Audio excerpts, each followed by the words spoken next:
Gold, trusted gold buyers. మీరు తాకట్టు పెట్టిన బంగారాన్ని విడిపించి ఈ రోజు ఉన్న మార్కెట్ ధరకు కొనబడను.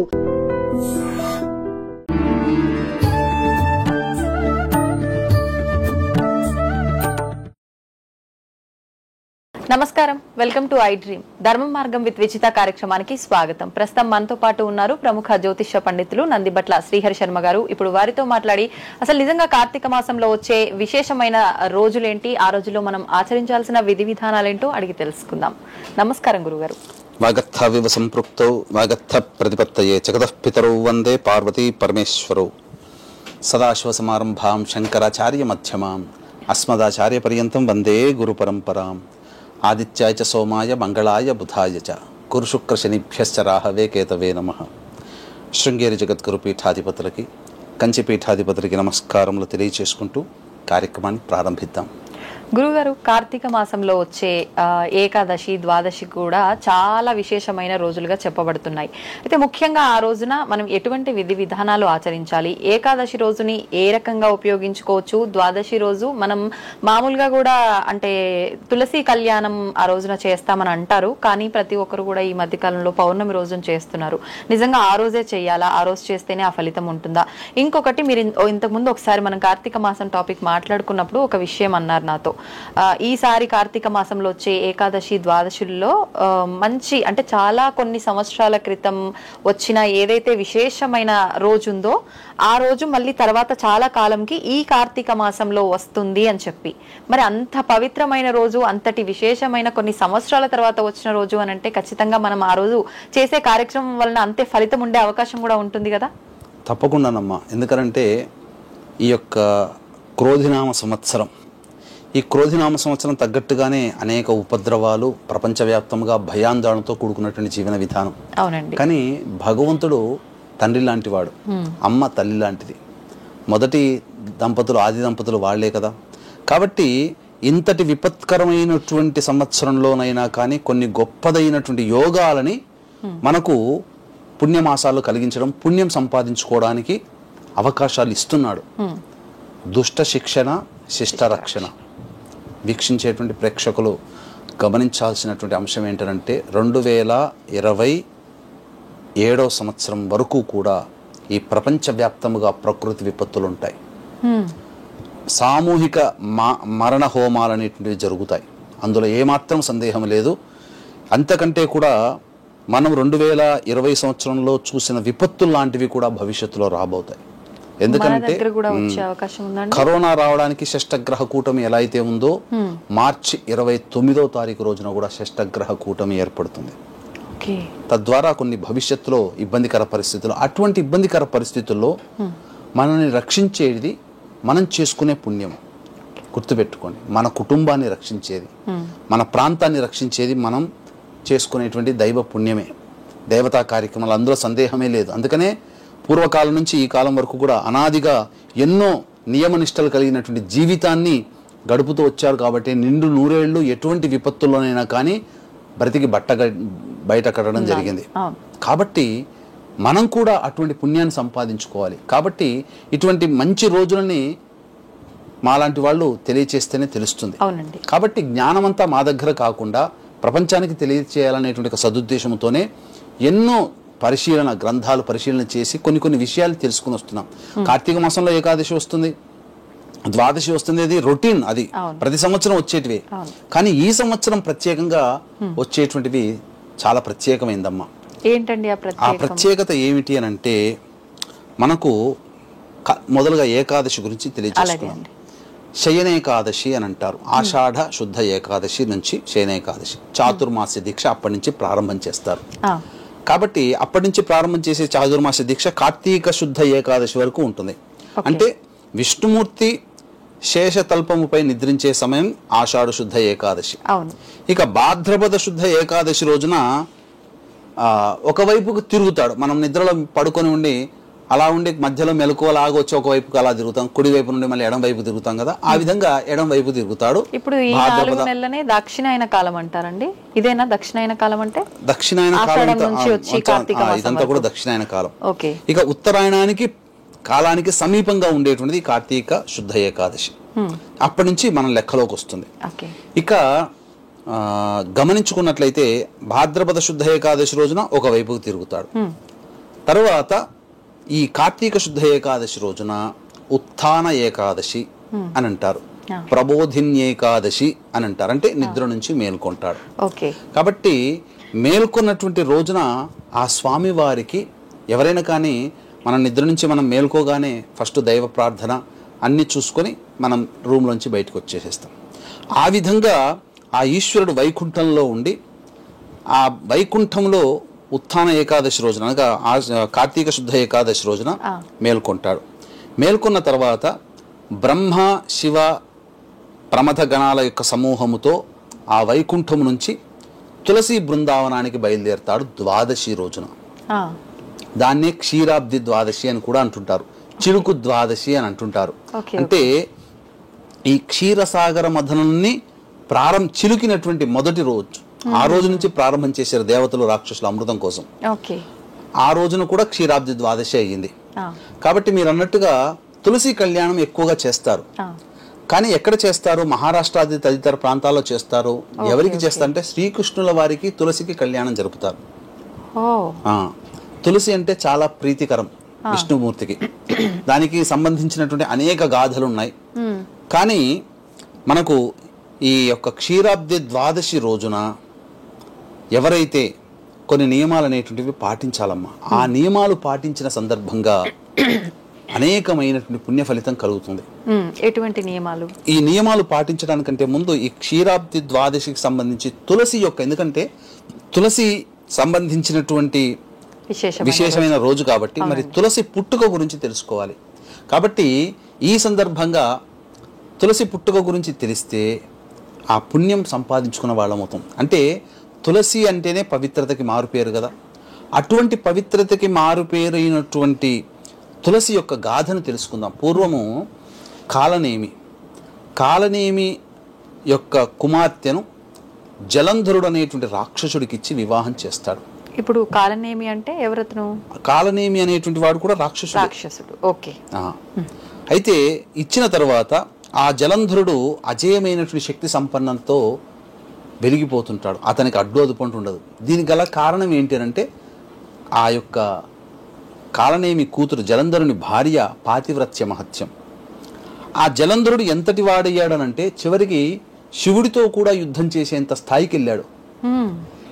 ఆ స్థాయికి వెళ్ళిన తర్వాత ఒకరోజు అమ్మవారి పాతివ్రత్యాన్ని భంగపరచాలనేటువంటి యొక్క దురుద్దేశముతో ఆ జలంధరుడు స్వామివారి రూపాన్ని, కామరూపాన్ని, ఈశ్వరుడి రూపాన్ని ధరించి వెళతాడు. అమ్మవారు తక్కువదా, ఆమెకు అన్ని త్రికాల జ్ఞాని కనిపెట్టేసేసింది.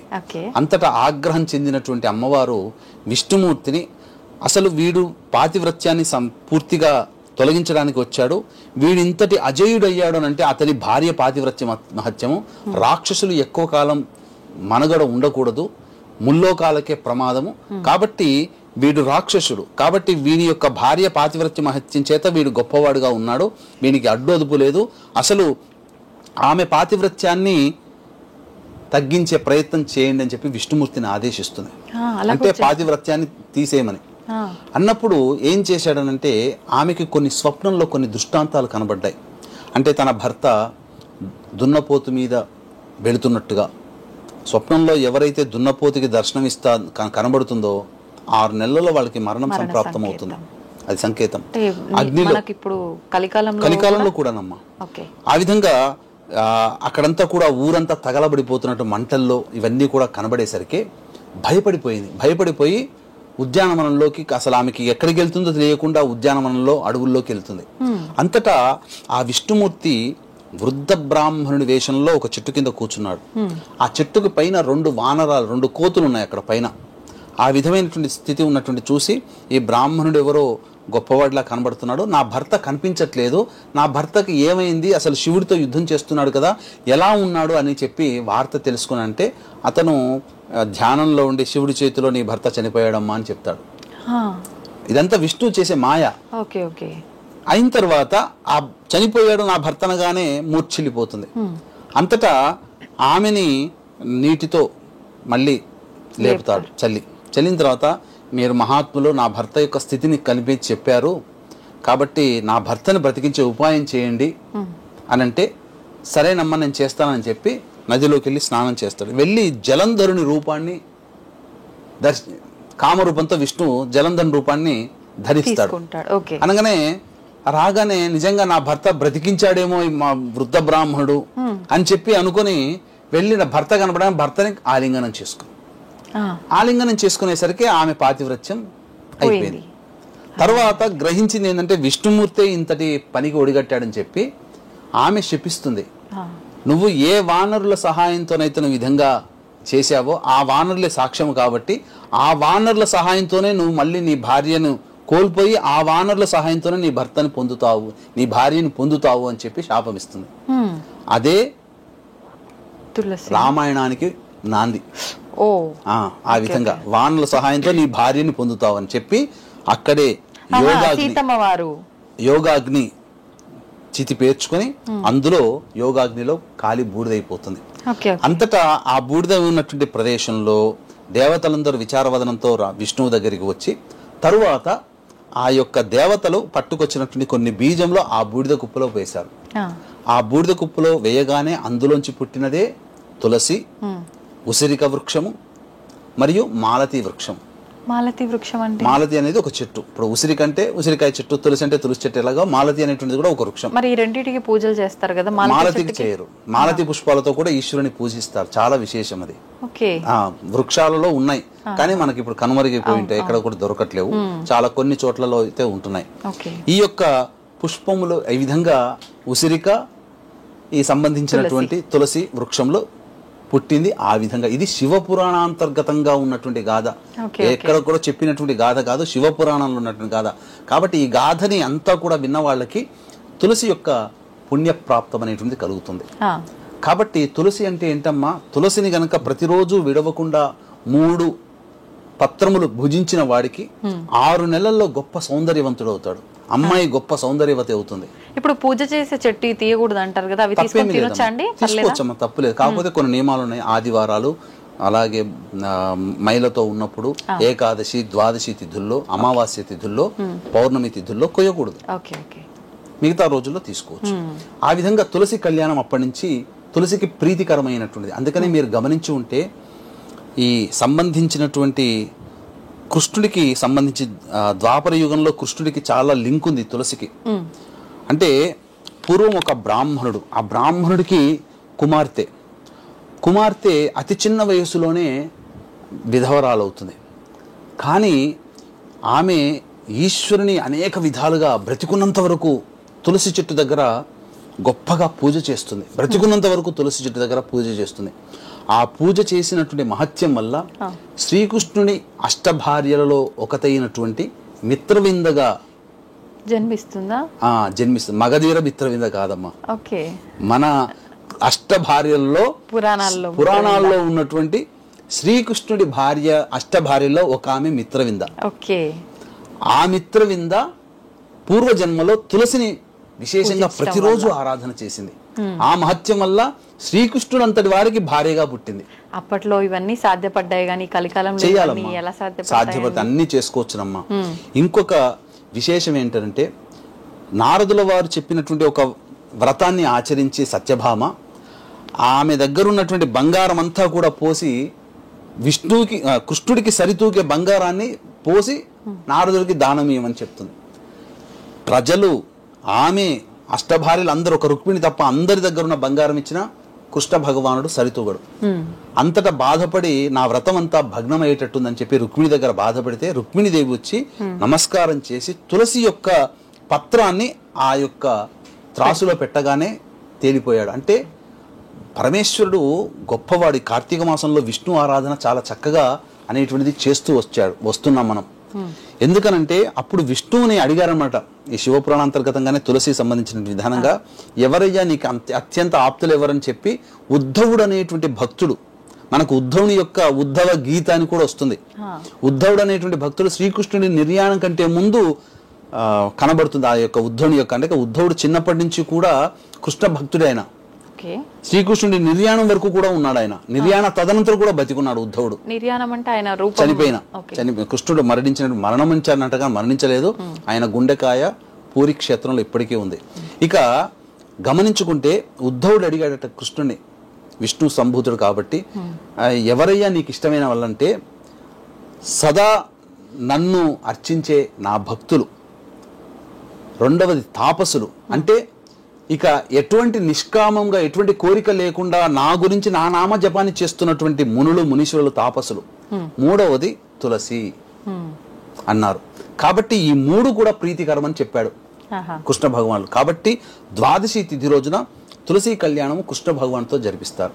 కాబట్టి కనుక వీక్షించేటువంటి ప్రేక్షకులు కూడా గమనించాల్సిన అంశం ఏంటంటే, ఈ యొక్క కార్తీక పౌర్ణమి సందర్భంగా త్రిపురాంతక క్షేత్రంలో, అనగా త్రిపురాసుని సంహరించిన క్షేత్రం కార్తీక పౌర్ణమి సందర్భంగా త్రిపురాంతకంలో జాతకరీత్యా కలుగు విద్య, ఉద్యోగ, వివాహ, దాంపత్య, సంతాన, అనారోగ్య సమస్యల నివారణకి సర్వదోష నివారణ హోమాది కార్యక్రమాలు పర్ హెడ్ 1500 రూపాయలకి చేయించడం జరుగుతుంది. అవకాశం ఉన్న వాళ్ళు కార్యక్రమ తదనంతరం కాంటాక్ట్ చేసి పూర్తి వివరాలు తెలుసుకోవచ్చు. ఇక ఈ ఏకాదశి తిథి రోజున, ద్వాదశి తిథి రోజున ఎటువంటి నియమాలు పాటించాలి అంటే, ఏకాదశి అంతా కూడా ఉపవాస నియమాన్ని పాటించాలి. ఆ రోజంతా శివనామ స్మరణము, లేకపోతే విష్ణునామ స్మరణము, విష్ణు సహస్రనామము, దాంపత్యం ఉండకూడదు, మాంసాహారము, మద్యము అనేటువంటిది ఉండకూడదు. సదా భక్తి పరాయణతో ఏకాదశి అంతా కూడా ఉండి, ద్వాదశి తిథి రోజున కూడా ఉపవాసం, వీలైతే ఉపవాసం ఉంటే కటిక ఉపవాసం అని అంటారు, ఉపవాసం ఉండి సంధ్యా సమయంలో ఆ క్షీరాబ్ది ద్వాదశి రోజున సంధ్యా సమయంలో తులసి చెట్టు దగ్గర ముగ్గు వేసి, ఆవు పేడ చిలికి ముగ్గు వేసి, అక్కడ దీపము వెలిగించి దీపారాధన చేసి, ఆ తులసి చెట్టులో ఉసిరికాయలతో కూడుకున్నటువంటి ఉసిరిక కొమ్మని ఆ తులసి బృందావనంలో నాటి పెట్టి, ఆ యొక్క దేవతకి ఆరాధన చేసి, అక్కడే దీపదానము ఎవరైతే చేస్తారో, తులసి అయినటువంటి రాధా గోకులమైనటువంటి గోకులంలో నివాస స్థానం వస్తుంది. అనంతమైనటువంటి పుణ్య ఫలితం. ఈ పుణ్యమే మనల్ని ఆపద కాలంలో రక్షించుకునేది. కాబట్టి వీక్షించేటువంటి ప్రేక్షకులు ఈ విధానమైనటువంటి నియమాన్ని పాటించండి. ఆ తర్వాత చంద్ర దర్శనం చేసుకొని భోజనం చేయండి. ఆ పుణ్యం అనేటువంటిది మనము మాటల్లో చెప్పలేము, వర్ణించడానికి మనకు కవిత కాదు, అది అనుభవిస్తే తప్ప తెలుస్తుంది.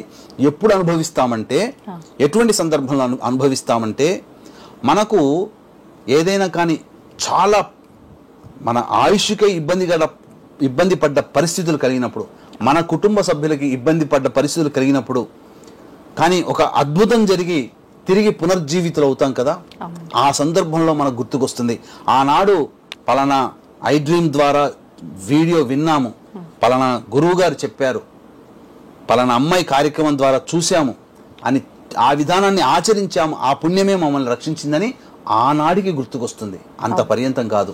లేదు, ఒకే ప్రాబ్లంతో ఉన్నప్పుడు కొంతమంది చాలా బాధలు పడి అదే ప్రాబ్లం మనం ఫేస్ చేసినా ఆ ప్రాబ్లం మనల్ని బాధించకుండా ఉంటుంది కదా. సాటి వాళ్ళు బాధపడ్డారు కానీ నేను బాధింపబడలేదంటే నేను చేసుకున్న పుణ్యము ఆనాడు కార్తీక మాసంలో విని చేసినటువంటి ఈ పుణ్య ప్రభావమే నన్ను రక్షించింది, నా కుటుంబాన్ని రక్షించిందని ఆనాడు రిలీజ్ అవుతారు.